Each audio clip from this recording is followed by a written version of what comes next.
After the very, very significant military gains, the military triumph of Operation Sindoor, the Modi government is now unveiling a diplomatic blitzkrieg and focusing on its message in capitals around the world, especially the Western world, where the media and some of the governments have displayed either ignorance, insularity, or arrogance.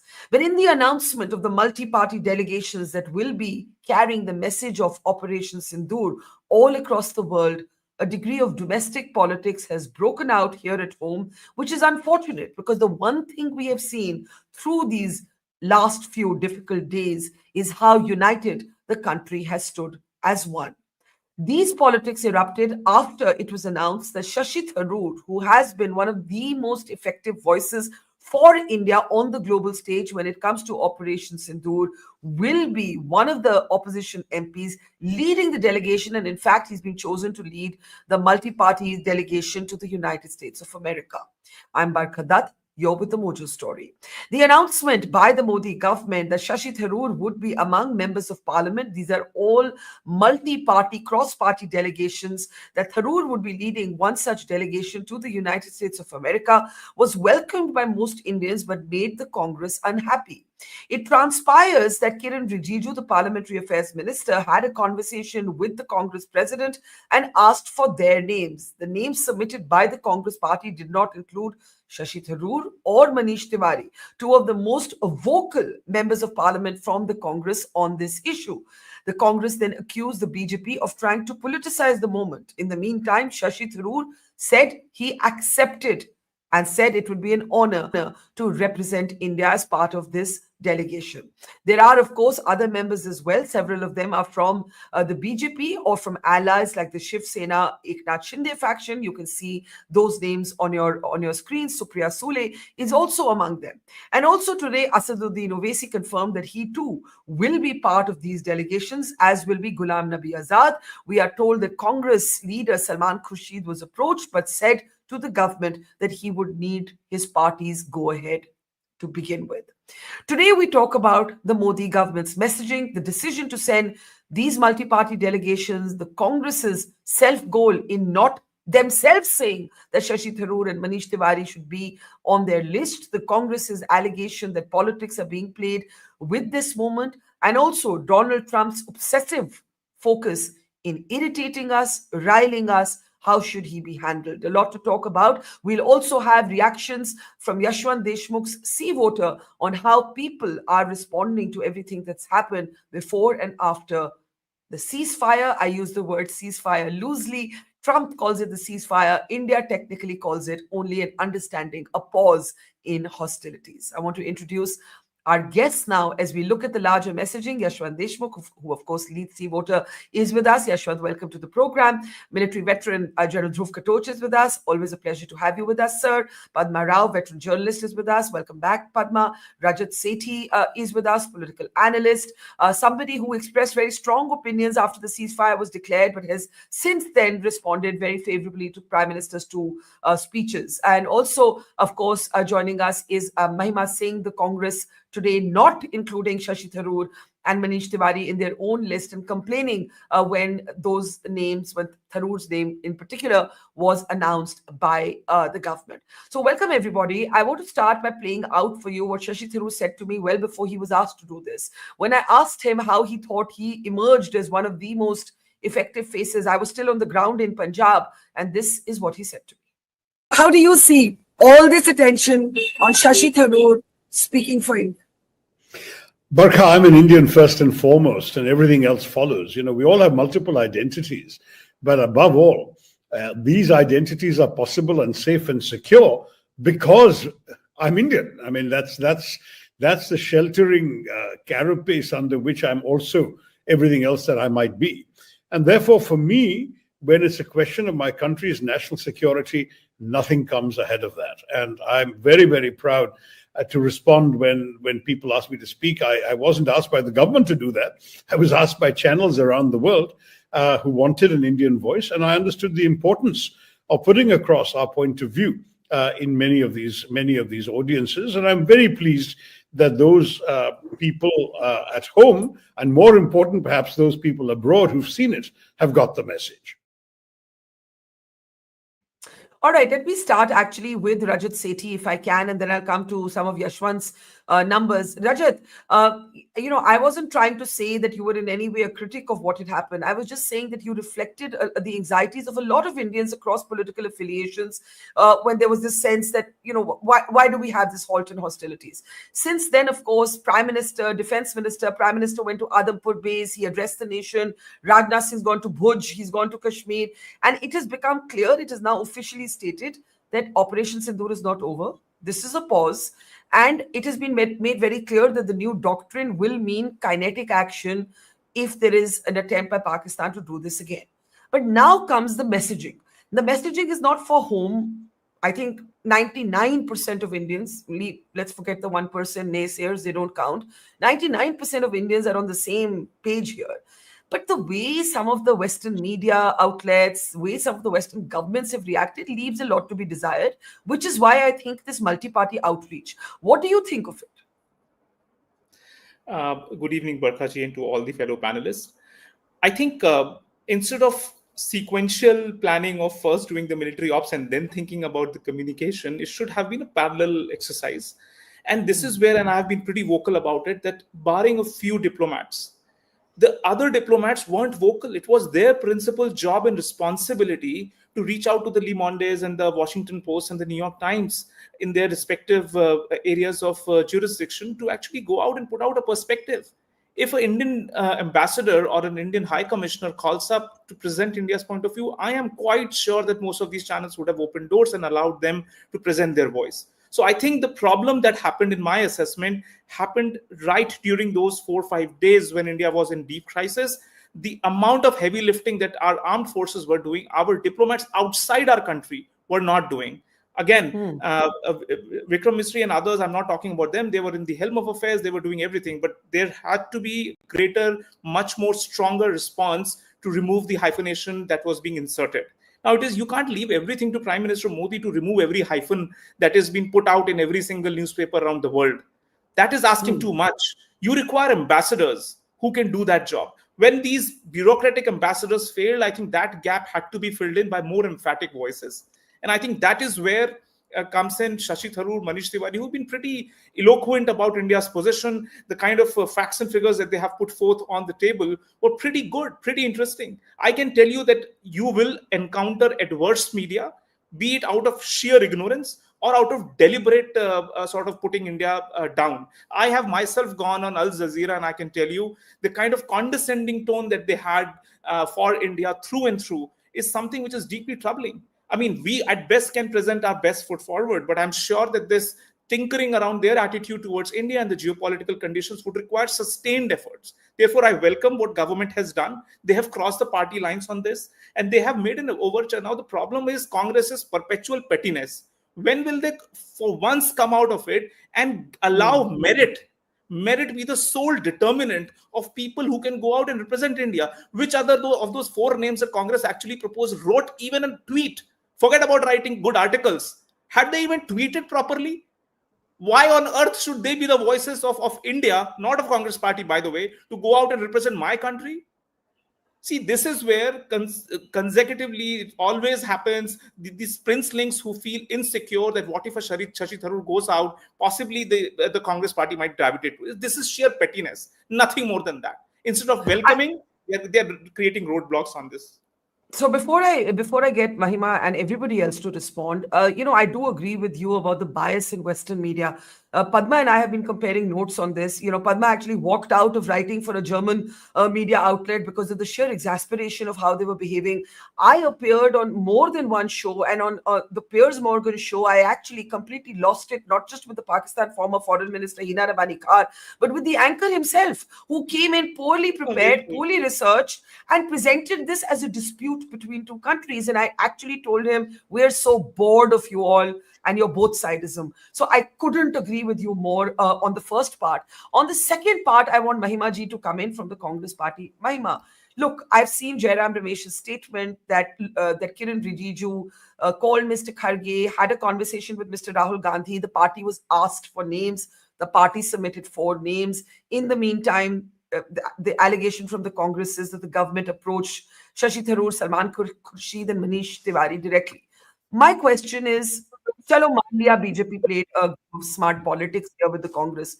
Couldn't the Congress preempt that and simply put on your list actually the people who have been the most effective voices, which are Shashi Tharoor and Manish Tiwari? I mean, it is a no-brainer, surely. अब आपकी तरफ से ही आता तो बेहतर लगता than the way it is playing out now, Mahima ji.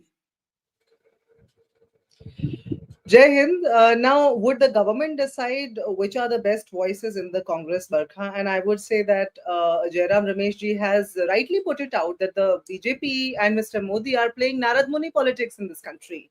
Why do the sham of writing to the opposition or soliciting a response from the opposition when you've already made up your mind? Why put up that sham? Why not come clean in your intentions as well as actions? See, we came together with the government. We came together with Modi government right at the outset of this, this whole the situation that came to face our country. But the government has thoroughly and consistently acted otherwise. Now, when it came to this delegation, which now appears more of an eyewash because critical questions continue to face this government, which the government is running away from. We keep on writing the LOP of both Lok Sabha and Rajya Sabha are consistently writing letters after letters, soliciting a special session of the parliament, soliciting, an all-party meeting chaired by the Prime Minister. They continue to evade. Now, just today, an hour ago, Mr. Rahul Gandhi, Honorable LOP of Lok Sabha, has tweeted, and you would have seen, Barkha, that why did our external affairs minister went out and informed Pakistan? He has admitted to it in a bite right after his press conference. And isn't it a crime? Now, these critical questions are facing our government, and the government is putting up this sham of a delegation in which we send 4 names, which the Congress organizations are run on protocol, Barkha. You would agree that what if tomorrow there's an international convention of media outlets, and your channel Mojo Story is asked for nominees. You nominate people, and rather somebody else picks up somebody. Let me answer that let me answer that with that parallel. If one of my colleagues had been, let's say, on the ground in Jammu, Punjab, Kashmir, covering this story, and then there was a media conference organized on the coverage of the Pahalgam terror attack, and I chose that moment to send my reporter from Chennai, I would be stupid, right? I would not be rewarding the work of the person who had been on the ground. I would be not rewarding the competence of the person who had shown commitment to the story. So it is a poor analogy. I understand. I don't want to pick on you because you have to defend your I would party's beg to position. differ. I would humbly beg to differ and say, I would humbly beg to differ and submit here that you see the difference in what you have just cited and what I am saying is you are sending a delegation on the international front to talk to various stakeholders, various international stakeholders that, by the way, the Modi government has failed to capture. It is a failed example of a foreign policy that not even a single nation came to stand by you unconditionally. That you see, Israel came out and said, "Well, India is right to defend itself." Okay, but okay. China and Turkey came out in the Look, open. you are entitled. Acha, Mahima ji, there are others also who have to speak, and I want to come in there. I think Rajat had a very brief interjection, and then I want to go to General Katoch and Yashwant and Padma. But I will only say to you, you are entitled, as Rajat just did, to say, listen, our messaging could have been better. We should have been going harder on the route of diplomacy. It could have been in tandem. Right now, diplomacy is leveraging, quite honestly, off the military gains. Let's be very upfront. That is what has happened. But that doesn't mean that you give an opportunity to anybody outside your country right now to call you a divided house. One of the extraordinary, proud moments, I'll always say in Jammu, I saw a home that had been blasted by a Pakistani drone. और उसकी roof उड़ गई थी, लेकिन हमारा तिरंगा उस घर पे लहरा रहा था. The family, there it is. That's the picture I took. This image makes me cry. to see that the drone was able to, as it was intercepted, blast the roof of this house, but leave our flag unscathed. This is how I think our country, this should be a metaphor for our country. We can argue some other time. We can pick on each other some other time. We cannot return to partisan politics at this moment. We are still not in some safe, out of the sort of, woods place. The operation is not over. It is a halt. Pakistan could try any number of things. So that is just my very emotional submission. I don't normally get emotional, but I feel emotional about these things. I want General Katoch to come in. Sorry, Raja, did you have a sentence there you wanted to say? Yeah, I saw your hand going up. Yeah. Sorry. One quick point. First of all, the names that were put out, Mr. Raja Brar, this member of parliament, ask your team to do the research. Pick one tweet that he has done on this. Again, I'll rest my case to your audience there. They understand this. Coming back to this point of Jaishankar ji, the entire Congress party lacks the basic skill of comprehension around what Jaishankar ji was saying, and now they are making a complete issue out of a non-issue. What he said, I knew, you knew that we will only attack the terror infrastructure. Everybody knew. Congress, it was Pakistan. Pakistan which came out and gave a disproportionate response, and they attacked our military establishment. Now, where is the controversy? You don't hunt for a controversy and force fit it. This is the problem. If you don't have anything valuable to add, can't you just shut up for some time? The way Rahul Gandhi went to Bihar, did his business as usual politics. Do that politics. Why do you meddle into affairs which you don't have an understanding of the comprehension skill? I'm minding my words. You party should mind your words. Okay, let's de-escalate. As to borrow from military, to borrow from our military environment, let's de-escalate. Let's halt hostilities. It's a pause. Let's pause. I want to bring in, I was going to come to General Katoch because I want to explain something here that I think people don't understand.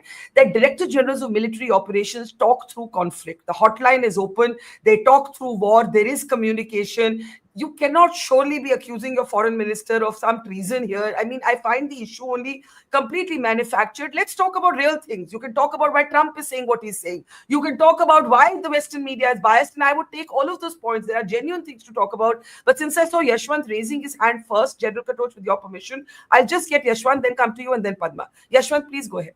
Barkha, I would not have liked to discuss the politics today, yes, given the subject and scenario. But honestly speaking, what has happened from the side of Congress right now doesn't even make a political sense, Barkha. So far in the last a week or 2 week kind of thing, the maximum traction for the Congress or the positivity for the Congress was gained by Shashi Tharoor and Manish Tewari. Even from the political perspective, you are just throwing away that entire goodwill these two gentlemen have earned for your party by kind of almost looking like you are punishing them something for something good. So that doesn't make sense in any case. Even from the local politics, it doesn't make any sense. Shashi Tharoor, I checked because I don't want, while you were talking, I was looking at what exactly is making sense. Even in Kerala, where the elections are due in next year, Shashi Tharoor is the only Congress leader whose rating is in double figures, in double digits. All other pygmies of the Congress are not even in single digit kind of thing. So I actually, from political point perspective also, it's going above my head right now. But today is not the day where I would like to discuss politics. Kerala tracker, we will discuss it some other day. Let's just discuss it. I will come to the sea water tracker in the next round of questions, Yashwant, just to get first comments here, because something which Mahima raised, General Katoch, Rahul Gandhi has now put it on record, and since he's the leader of the opposition, I think this is an absolute non-issue. And it is very silly for the Congress to pick it. Sorry, mind my words, but I feel very strongly about the military. It's the one thing where I show my partisanship and my emotion. Rahul Gandhi has accused Jaishankar of informing Pakistan at the start of an attack was a crime. I'm reading out Rahul Gandhi's tweet. Everybody please listen, pay attention. Rahul Gandhi says informing Pakistan at the start of an attack was a crime. The External Affairs Minister has publicly admitted that the government of India did it. 1, who authorized it? 2, how many aircraft did our Air Force lose as a result? Now, we are in a very unfortunate moment in Operation Sindoor, where the political unity that we had seen on display, the social unity that we had seen on display is being wrenched open actually with a very, sorry, Mahima, I just cannot agree with this question. I mean, are we really going to seriously discuss this allegation? I want General Katoch to respond. And, this is based on a Jaishankar statement that we told Pakistan that we are only targeting your terror bases. That is his statement. What India is trying to say is that we were never interested in targeting your air bases. That was not part of the plan. If you hadn't sent drones and missiles into our country, we wouldn't have hit you. But you hit us, so we hit you. Till we were targeting your terror bases, that's not an act of war. Americans came in and took out Osama bin Laden from Pakistan. That was not an act of war. So that is what he's explaining, to which Rahul Gandhi, the leader of the opposition, has accused Mr. Jaishankar of, I'll read it again, informing Pakistan at the start of our attack was a crime. Who authorized it, and how many aircraft did our Air Force lose as a result? General Katoch, I'll ask you to respond. Thank you, Barkha. Rajat is saying this is treason, and I am saying it's very, very, it's very unfortunate. It is very unfortunate. I don't know what else to say. If you're allowing intermediate comments, then you should have allowed mine also, because I have I a will. couple of. I will. Maima, I will. Maima, just give me 1 minute, ma'am. Maima, just Ma'am, like it may be General. better. Maima, It may this be is better not if you give your comments after you Mahima, hear me. please. Okay, Mahima, just hear me please. out, ma'am. And I'm not taking Please, any. Mahima, I will give you equal time. I promise you. I promise you. General Katoch, go ahead. Right. Yeah. Right. Barkha, I just want to explain a few things, which is very important to understand. Right from the start of Operation Sindoor, firstly, nobody knew when it is going to take place. That security and surprise element was outstanding. Nobody knew, including our foreign diplomats. So, I'll address that issue later. Now, right at the beginning, and I'm telling you from the military perspective, because these things had taken place on the ground, they were told very clearly the objective is limited, that we will take out the terror hideouts and we will not expand we will not escalate the battle further. So we started off with that objective that we are going to take out the terror bases. Now that was the military plan. Now, as soon as we took out those 9 terror bases on the night of 6th, 7th of May, that was the time the DGMO rang up his counterpart. And he told him, we have taken out your targets. These were terrorist targets. We are not going after your military or civilian infrastructure. If you, we will not escalate further. But if you do anything, the response will be massive. Now, that was the messaging given with the hope that it'll stop. That we don't have to go any further. We don't have to get right. Now, what they did was they sent in those drones and they sent in the missiles in the very next night. And when they did that, fortunately, our air defense system, which is the indigenous, the Akash Steel, the indigenous system, it worked beautifully well. Now, everybody knows it's a good system, but ultimately, you have to test it in battle. And when they tested it in battle, it worked. And the Pakistanis got much, because the response which we gave after that, we hoping that they'll stop. Now, again, they didn't stop. So when it took place on the 3rd night, we're talking of the night 9th, 10th, again, they did it. This time when we responded and we destroyed their air assets, on the ground, they had nothing left. And that is the time they panicked and they said no more. So if they could have said that no more earlier, they didn't. If they had said that no more on the first day, it is over. They didn't. Then they said no more and they started crying for a ceasefire. Their DGMO rang up our DGMO and we said, okay, if you don't want to escalate, we are not going to escalate. That was the original plan. 1. Number 2, the question of why our foreign diplomats haven't, listen, 48 hours, 72 hours, nobody knows what is happening. It is very difficult for foreign diplomats to try to convince external powers what their Indian stance is in a 4 days battle, in a 3 days battle. We may like to, whatever it is. I mean, I'm telling you from practical experience, it can't be done. Also, if I may interrupt on that point, General Katoch, because I was on the ground when all these drones and missiles were coming in, we didn't know necessarily, on the 4th day when the hostilities were halted, in the morning, I thought we were headed for all-out war. I just to Rajat's point, I think it would have been very difficult to message diplomatically in parallel because we didn't know if it was going to end with the attack on the terror bases, whether it was going to go higher, how long it was going to last. So just giving some benefit of the doubt there, but please complete your point. Yeah. So, at that time I was also on Doordarshan and I told them, I said, listen, we are in a very dicey situation because I was under the impression it is going to stop. But then I was proved wrong on the night, the night of 8th, 9th when it continued. Then I told them on Doordarshan again, I said, if it continues for another 48 hours, it is going to be a full-fledged war or it stops. Yeah. I said, there is Yeah. no, I said, the way I have read it as a military man, I don't see any other options. If we don't stop, if it doesn't stop within 48 hours, it's a full-fledged war, and then all bets are off. Absolutely. Otherwise, Absolutely. Pakistan still has a choice. I think they took a wise choice, very frankly. There's one more point I want to give. Yeah. Just one more Yeah, point. sorry. Yes. The question is the stance of foreign countries. I would like to make it very clear. It's got nothing to do with the Congress or the BJP or any party, No foreign power will support India. No, not because we are bad or good. We are competitors. We are the ones who will challenge America, Western Europe, Russia, China. Nobody's going to take you. If you were nice and weak and soft, everybody would say, what lovely people you are. Nobody's going to say that. We better learn to stand on our own. No war, whether it's under the Congress leadership or the BJP leadership or anybody or any other leadership. No foreign power will support India. Bharat को कोई मदद नहीं करेगा, ये हमको खुद करना है. And that is why it is very important, while political fights must go on as part of a democracy, when national wars are concerned, everybody must fight together, because we require three things in a military combat. I want to make, you've got many large viewers, they must see this. One, you require the political will. Number two, you require a capable military. And three, which is as important as the first two, you require the whole nation behind you. And by whole nation, I mean every single person behind the armed forces. And then you win. Then there's no way you can lose. So this is actually what has happened on the ground, that it is a very short duration thing. Let us not expect miracles in 4 days and say that, okay, everything, Sure. the miracles will fall at our feet. It's not going to happen. And they will always be your competitors. They'll be friends when it suits them. Otherwise, they will be competitors. And that is the way life is, regardless of what the situation is. That's my assessment. I couldn't agree with you more. I wrote the same in the Hindustan Times this morning, saying that two things will not change: Pakistan's perfidy and the West's hypocrisy.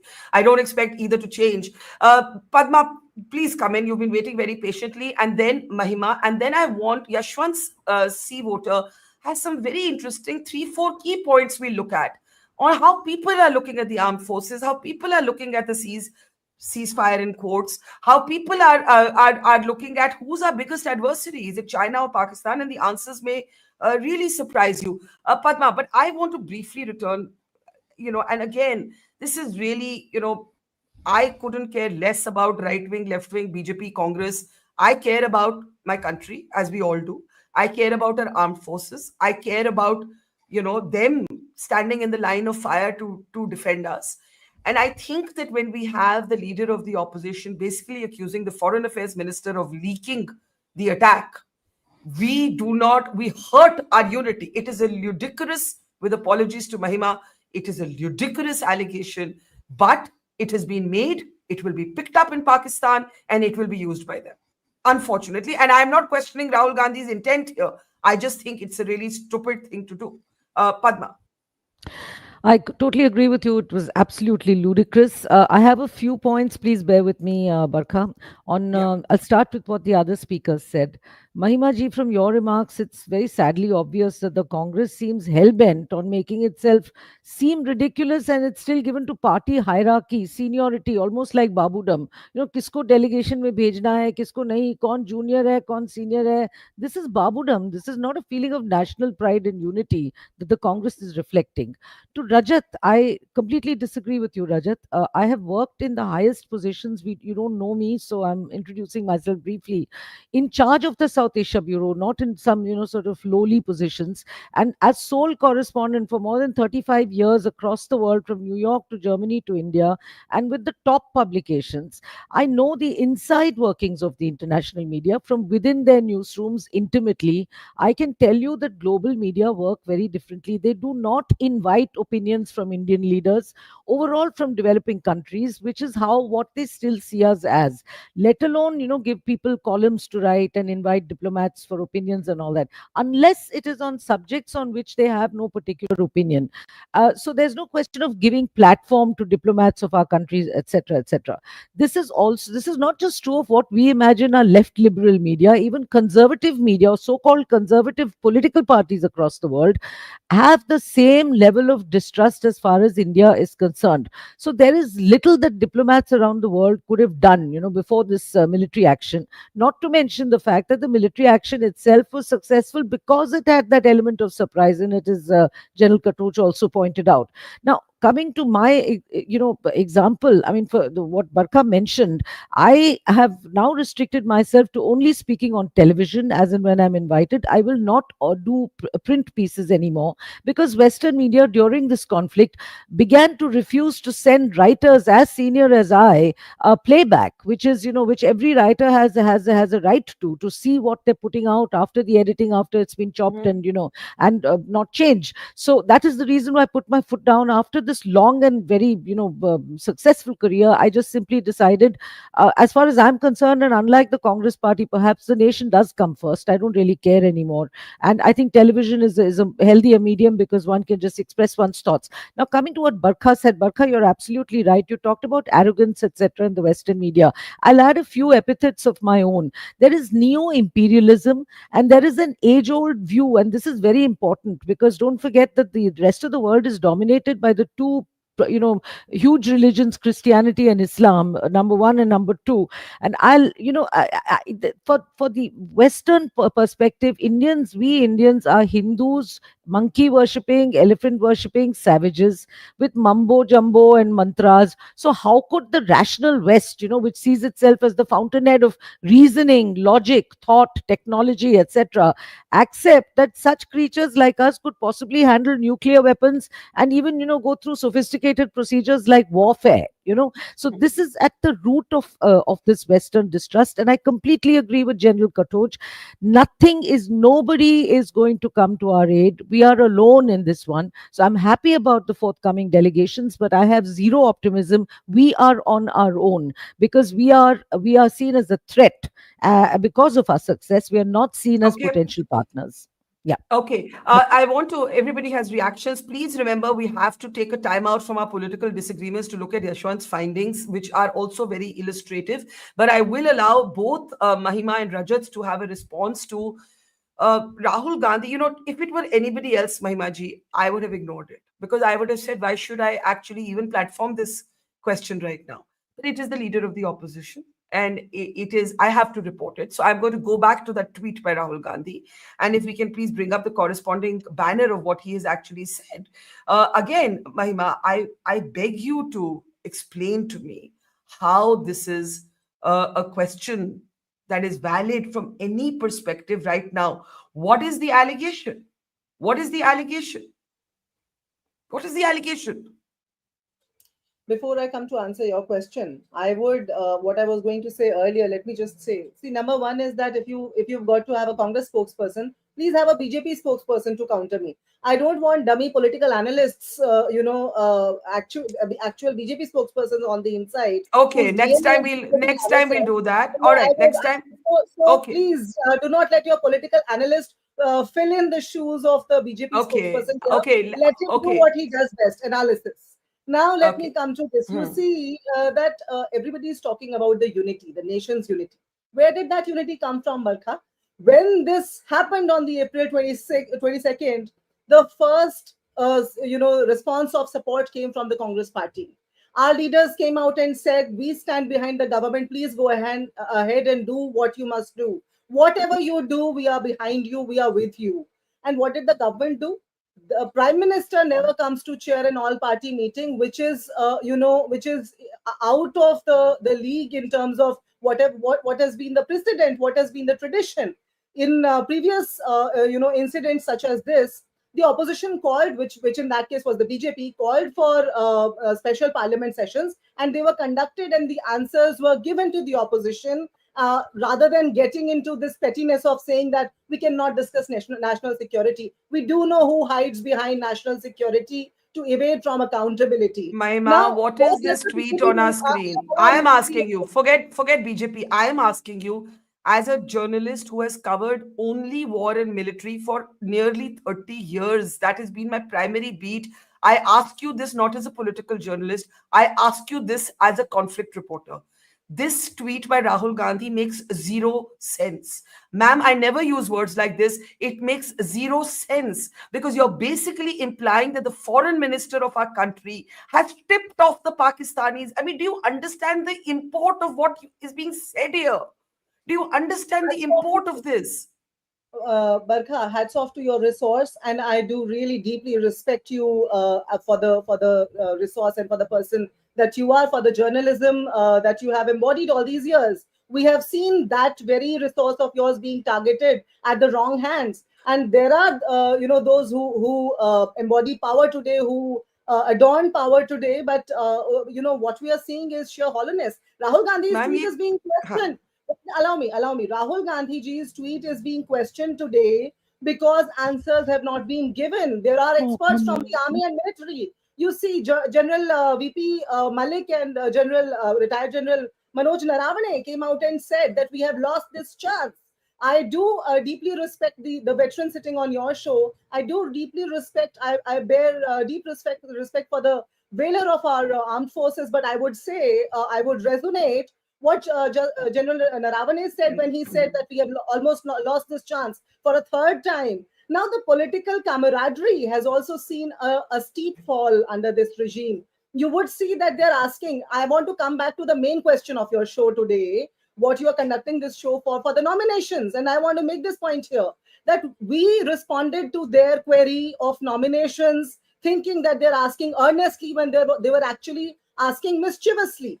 We did not see that coming because we have been standing in So solidarity. has this political tweet, okay, I have to let the others speak, but very briefly, has this political tweet by Mr. Gandhi, which I think is a dangerous tweet, and that's why I have no partisanship here when I'm saying it. I'm really just saying it from my heart. I think this is a dangerous tweet. I would take it down. But is this political tweet because you're angry that the BJP scored a political point by announcing Tharoor before the Congress? Is this in response to that? Why this tweet makes no?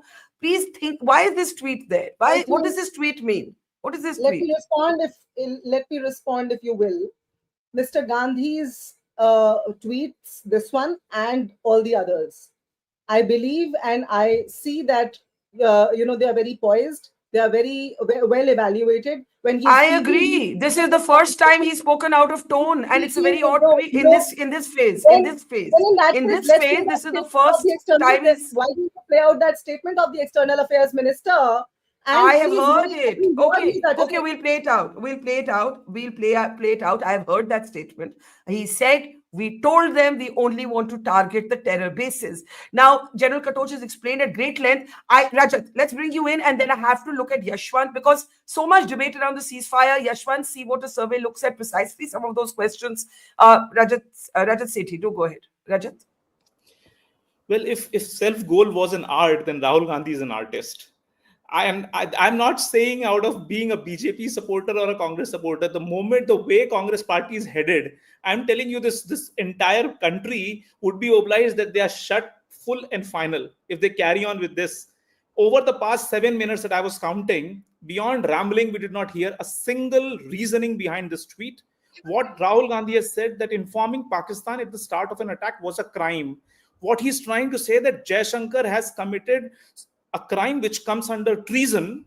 He has done that by telling Pakistan. I mean, you are out of your senses. You spoken something which I'm not aware of. You should let the public at least put forth the facts and figures that you have in mind before you arrive to that conclusion. Obnoxious tweet, nothing less than that. Now, coming to what Padmaji and Dhruv sir was talking about, and I don't want to get into political debate beyond this, but see, there was an event at Harvard Pakistan conference right after Harvard India conference. I have been an alumnus from Harvard, and I can tell you we put in so much of effort to get that conference put in place. The sponsors of that conference were Lakshmi Mittal Center of South Asia at Harvard. We wrote emails and we created so much of pressure, whatever little bit capacity that we could contribute to. Then there was a Columbia event also. Suddenly you were seeing that a very pro-Pakistan turn of events were happening around campuses, college campuses, as if there was this larger nexus or invisible hands of Pakistan which is prodding up these events. There were alumni of Columbia from India who were writing to the presidents and ensuring that there be parity on what is being discussed and reported by these so-called professors. This is what I'm saying. See, is Dhruv sir and Padma ji trying to say that our bureaucrats in these embassies should fold hands and wait till the narrative is set, all the damage is done? Of course not. You need to do something, right? What is that something? First of all, I said it has to be a perpetual exercise. It should not be a wartime exercise. You have to engage no matter what, how you break into the boardrooms. You have to put in consistent efforts. You need to find people who are constantly writing, who have that nexus, who can penetrate into the systems. China, of all people, China, Putin had so much amount of effort to ensure that pro-China pieces have been written consistently for decades. I can say that because I have read those as case studies. Instances where I know of these instances around the lobbying effort that were put in DC and in the other countries. Rajat. To list out the objectives of the war before the war has even started, but there were good 12 days after the terror strike and the war from when India attacked Pakistan. What was happening in those 12 days? That's my simple response. I have questions. I don't know. I have been a campaign manager and I know this is not how campaigns and narratives are set. Okay, Padma, you've got to hold your horses for just 1 minute, please, because Yashwant has been waiting really for a long time, and I have to get through some of these points. So I want to turn our attention now, Yashwant, because we were just, we got to know a little late that you were coming. I've just taken out some of the main points of your survey, and I am going to start with, of course, can we get the corresponding slides also up? Now, C Voter asked a set of questions to the general public, and this was before the halt in hostilities, loosely called the ceasefire, and after as well. Could we make that slide just a little big, because we really can't see it? I think if you take, So Yashwant, let's look at the first question. 92.3% trust the military capabilities to protect India. I'm going to need to just get Yashwant. I can't see him. You're going to have to move Yashwant's box up, please, because I can't see Yashwant. Yeah. All right. 92.3% trust the military's capabilities to protect India. Then C Voter goes on to ask, how do you believe the Modi government's handling has been? Now, this is interesting because while the majority is largely satisfied, the numbers are not at the rate naturally that people feel about the military, right? The military is in the 90s and it remains in the 90s. For the Modi government, C Voter finds that before the ceasefire, 68.1% were completely satisfied with the Modi government's handling, and this falls slightly to 63.3%. One important question is for you, Yashwant, at this point, that these numbers were presumably before the two speeches of the Prime Minister. And I kind of think that there could have been a different response after those two speeches. Am I right in that, Yashwant? Just let me unmute. Yeah, Barkha, you are right. I mean, this was before the Prime Minister's speech, and we'll be coming up the tracker numbers this week to see if the speech, what kind of impact it has. But one interesting thing is that even the numbers which are those who were kind of upset with the ceasefire, so-called ceasefire, a big number of them were actually the BJP and Modi supporters. And it's not that as if they are swinging away from the BJP and swinging away from Modi factor as such, but they are like, they wanted a really, much more aggressive, damage to the Pakistani establishment, army and everything. So let me read out that number. In your survey, you found that 29.3%, that's almost 30%, did not support the ceasefire, and 21.8% supported it only to some extent. And it is your reading that you think most of these were in fact BJP or Modi fans or Modi supporters. Yeah, I mean, the number which switched over, particularly saying that we are unhappy that ceasefire happened, big number of that came from the supporters of the Modi, obviously, because they were expecting much more bigger aggressive response. And this holding down, as General Saab said, it would have, I mean, post 48 hours, it would have been a full-fledged war, and somehow it was held down in that way. I think people were expecting more. But then what people, you see, our job is somewhere very finely balanced.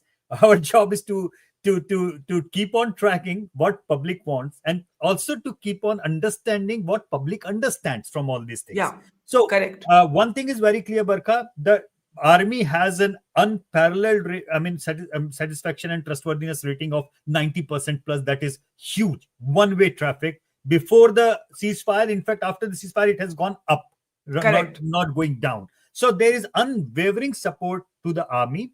And it is important to understand, Barkha, because I know the similar kind of number through our other international partners which do the same survey in Pakistan. And Pakistani army has been facing such a huge credibility crisis because of Imran Khan supporters, because of the Correct. Pashtuns, because of the even the mullahs sitting in Pakistani Punjab. Everybody was shifting away. Forget about Baluchistan. Baluchistan comes very low in that pecking order about as far as anger with the army is concerned. So the Pakistani army's trustworthiness in their own country is no way in comparison to the Indian army's trustworthiness and the kind of support they carry. And it's important to understand, because armies can have the infrastructure and everything, but as General Saab would agree with me, hopefully, the real strength of the army lies in the support of their own countrymen. That's where the real hosla comes in, that this is what they are fighting for. And that is very strongly coming out in these numbers. The same support base is not there for the politicians or political parties or everywhere, which is absolutely fine, which is good, Yeah. because that's where we stand as a country at this point of time. Just two other data points before these numbers people may want to comment on. C Voter asked people, who is your biggest threat? Who is the bigger adversary? General Katoch, this will interest you in particular. 51.8% say China is a bigger threat, compared to 20%, I'm rounding it off, for Pakistan. These numbers increased after the ceasefire. China seemed to be the bigger adversary. Pakistan, I guess, seemed to be a vassal state. One more talking point from Yashwant C. Voter survey. 67.5% felt very safe before the ceasefire. This drops slightly to 63.9% after the ceasefire. Yashwant, if you want to quickly comment on these 2 points, and then we'll open it up. Yeah, on the first point, Barkha, that that China is a bigger threat, that is something which we are used to listen from the strategists, the experts, the columnists, and media at all. And we were thinking that public at large would still be looking at Pakistan as the bigger threat, but it is not. Bigger number of people on the ground, the common man on the street is understanding we do not have two fronts anymore. It is only one front. What we were fighting against on the Western front was actually we were fighting against China. So Pakistan is now treated by the common man as an irritant. It's not even treated as a serious adversary. People understand at large, कोई भी front हो, लड़ हम China से ही रहे हैं. And that kind of clarity to come for the masses is a very interesting phenomena, Barkha, because people who write and understand the things at a strategic level, their understanding is something different, but people at large on the ground, their understanding is a different level. But this gap is reducing and people are understanding what is going on behind the theater, and that's an interesting phenomena for me to observe. Right. And, I'd be very interested in actually looking at reactions to Trump. This whole sort of mythology that Trump was going to be great for India, and what he's actually it's gone for a toss. Yeah, it's gone for a toss. So your next tracker should be very There interesting. There is one question, Barkha, that we asked, which is a very interesting one, that we asked post ceasefire whether for the interest of our own security, do you trust Russia more or do you trust America more?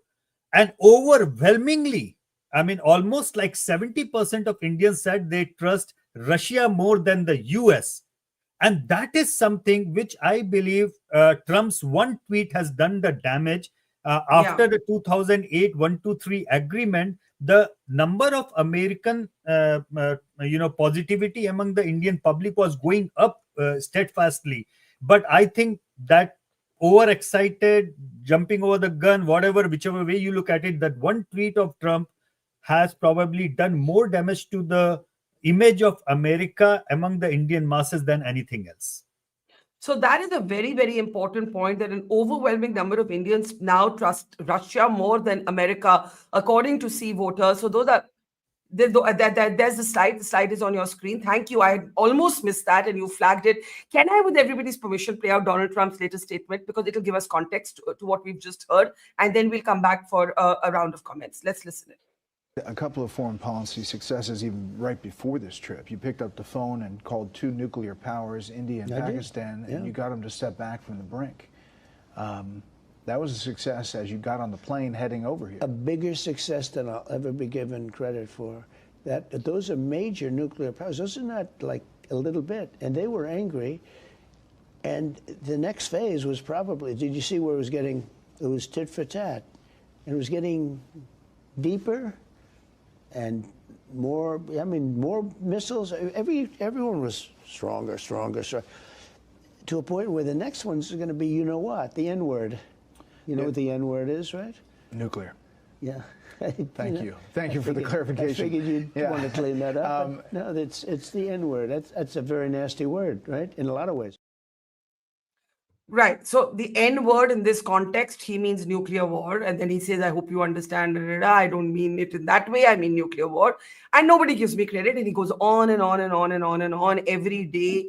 It's like, again, if it was not the United States of America, the president, the most powerful man in the world, you could ignore him. But this gives context to the sea voter finding that an overwhelming number of Indians now place their trust more in Russia than in America. They feel China is the bigger adversary, not Pakistan. Padma, you wanted to come in? Go ahead. Padma. Sorry, I mean, I had my finger up because I don't want to lose the thread of thought. It was basically to react to something that Rajat said. Rajat, you were speaking of, Harvard University students and professors and all these guys. Look, I mean, these are not India's diplomats whom you referred to earlier. You were referring to the fact that India's diplomats abroad had not done enough to put across India's picture, that they had not lobbied enough. Secondly, you're talking about students' movements, newsletters, flyers, interactions in universities, demonstrations, etc. That is very, very different from the newsroom of an international media concern, where the editors and the proprietors have absolute control, and they try to assert that control only when it comes to countries which are of no great interest to them, such as India. Thirdly, you mentioned China's outreach in the international media as a point of comparison.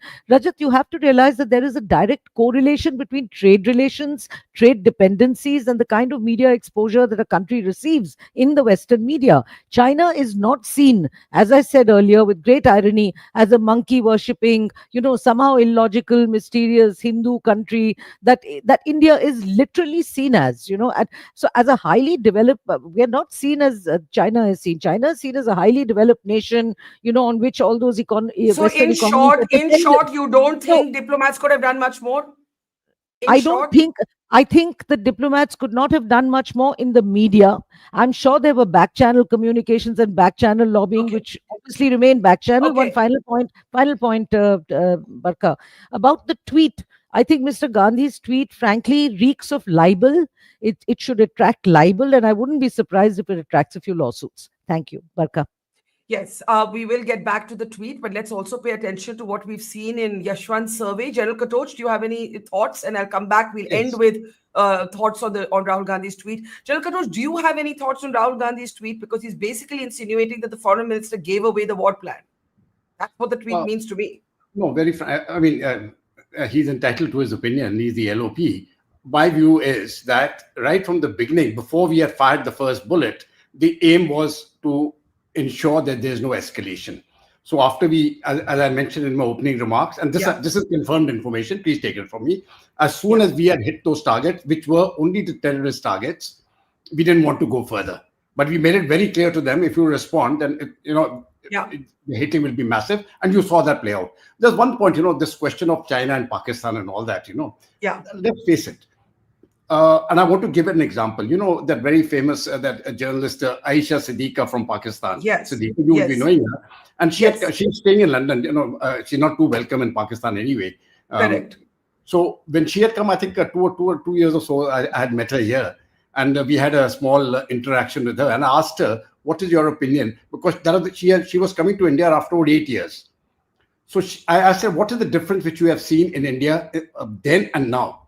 And you know what she told me? She says that time Pakistan was relevant. Today, in the Indian street, nobody talks of Pakistan. It is irrelevant. That is the change. And she told me, I'm not saying it. So when she was speaking to people, I mean, there was no call. So Pakistan is irrelevant. I think one of the reasons for Pahalgam is because they were irrelevant. They wanted to get back relevance. But I think that China is going to be the main threat, and we have to be focused on that. That's my. I think that's a great point. I said to Hina Rabani Khar on that Piers Morgan show, I said we would love to ignore Pakistan, If we could ignore Pakistan permanently, we would love to ignore Pakistan. If it were not for terrorism, we would simply ignore Pakistan. So Yashwant's data really is interesting in that context. If we can, bring up that banner that an overwhelming number of people now see China as a threat. And let's not forget that China was the battlefield the host in the battlefield, providing all of the weapons to Pakistan in this in Operation Sindoor. All right, Yashwant, I will come to you. We have to start taking last comments, and I'm sure Mahima and Rajat will want to come back to Rahul Gandhi's tweet. I'll bring you in. The big takeaway from your survey right now, again, it was after the ceasefire, but before Modi's two speeches. I think the big takeaway is that number one, that I could not find, Barkha, any variation or deviation as far as the demographics are concerned, the geographies are concerned, or political support system is concerned. You remember whenever we do other surveys and many sort where political thing is there, we always find contrasting opinion on the political line, while the opposition supporters are saying something and the BJP supporters are saying something else. But in this particular round, we have found there is no difference in whichever way you look at it. People across India, across the geographic, across the political ideas, have almost said the same thing. And so that is something which is very heartening for me to see. No matter what people on the national security are saying at this exactly the same thing, the people at public's education about the thing is amazing. Their understanding of the things is amazing. And they are almost looking at the things as clear as can be. And as you said, we would love to ignore Pakistan. If there was no terror attacks from that side, actually we were so busy with our own economy and ourselves. यार हम लोगों को जो है Mars जाना है और बाकी इसरो के मिशंस बनाने हैं, रॉकेट बनाने हैं, हमारे टाइम नहीं है, and unless somebody else is coming and throwing something at us, we are not bothered. So that the fact that Pakistan was getting irrelevant, I think I agree with General Saab that Pahalgam was also one of the things that they were getting irrelevant, and they were trying to figure out something to define themselves again, because the problem with Pakistan, Barkha, as you know, is in their definition. Pakistan's, as a Pakistani friend once told me, was Pakistan is, what India is not. And that cannot be a definition of any nation state. So I guess that they have their own problem. God bless them with their own problem. We are not responsible for their problem, but if they throw their problem at us, it becomes our problem. And one of the sort of very heartening things of this operation, which General Katoj said India did not intend to escalate, but then we were drawn into this 4-day war, is that Made in India beat Made in China, at least the Made in China that was provided to Pakistan. So that whether it was the Akash system or all of it, it's again a kind of convergence of Russia, Israel, and Made in India weaponry that we saw from our side. All right. And one thing, Barkha, that I think everybody also understands this thing, that nobody is gonna stand and support us. Nobody. We are alone in this fight.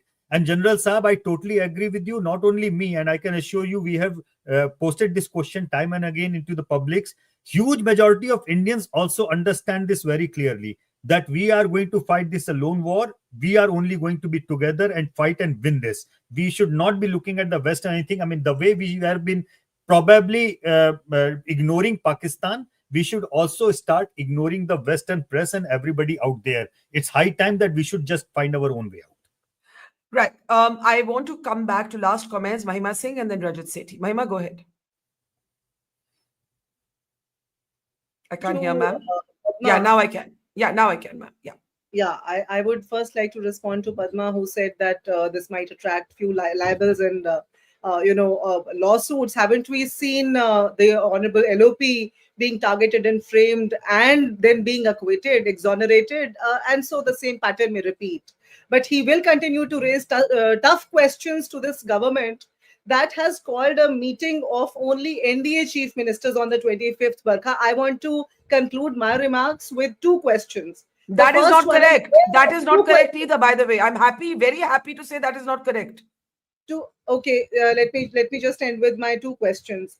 Number one is, where are the four perpetrators, the main actors of the Pahalgam attack? The government may continue its eyewashes, but we want to know where are those 4 perpetrators. And the second one is that why is the government not making its intentions clear by acting mischievously as it did in calling these nominations and then acting otherwise as they did earlier in the case of chief election commissioners and otherwise. We have seen this government conduct itself in the same manner, eyewashes after eyewashes. So these are the questions I want to leave your show with. Okay. And I think that your viewers would ponder upon that. They're already seeing this government for what it is. Rajat, I'll just add a question of my own. And again, I know you're not a government spokesperson or a BJP spokesperson, but yes, the BJP did, after near very sober messaging, they've had their share of coarse loudmouths, like the BJP minister in Madhya Pradesh, who made a terrible comment on Colonel Sophia Qureshi, and the courts hauled him up. I remember Yashwant reposting I was somewhere in the battlefield and beach mein signal aaya, and I saw Yashwant criticizing the BJP's Twitter handle for making a political comment in the middle of battle, saying this is not the time, this is the time to rise above all this. So to you, Mahima, all of us, when we see wrong, we do criticize it, and that's why I gave you these 2 examples. Now, Rajat, I'm giving you the closing word. We started to discuss the multi-party delegation. In the middle, we had Rahul Gandhi's tweet, which kind of derailed us, and we have Yashwant's findings. Your last word. See, these loudmouths within the BJP, they do huge disservice. Whatever difference between the BJP and the Congress is, they try and remove those wedges. BJP stands very next to Congress with these comments. And I think BJP would do a lot of service to their own party if they sack these people. I will not mollycoddle and try and frame it in a way which sounds more diplomatic. It is as it is. Ab Twitter hai to kuch tweet karna hai. That should not be the logic of the main tweet that Yashwant ji has actually tweeted. Keeping quiet is also a virtue. You should know when to speak. And this is my only message to Rahul Gandhi also. You are not entitled to your opinion, by the way. You are entitled to putting facts. Your LOP, your office is sponsored by taxpayers like us. You are not there because of family fiefdom over there. You are representing voices of me also. And what I expect of you is to put facts. Let the courts reach to a conclusion. Yeah, I would just... All right. Yeah. And thank you. I think it would have been very good had the BJP taken action against that Madhya Pradesh minister instead of the courts. I hope they sack him still. As for Rahul Gandhi's tweet, I very rarely comment on political parties in a partisan way on this show, but that tweet is not permissible in a country that is only just emerging from a state of war, and basically accusing the foreign minister of treason, of tipping off the war plans to the adversary. I was going to close, Padma. I saw your hand up. Do you have a brief interjection? Very brief, very brief. I just want to say about what we came to talk about, these delegations going. I'm happy, but no optimism. It's a transactional world today. I don't think anything's going to make any difference at all. Let's shape. I think what India should do is shape a clear, definitive identity for itself and no longer sit on fences. For instance, we're talking to the Taliban. That's actually a welcome move. Engaging with the Taliban, engaging with countries that have their own set of problems with Pakistan. In fact, this is precisely what China does. It doesn't get entangled between Western liberal ideas of what an ideal society should look like in somebody else's backyard, but it engages to get what it wants. There's not a lot else I want to learn from China, but this focus on its own development and prosperity while ignoring the noise and ignoring a Western discomfiture and noise coming from there is certainly something that India should make its own.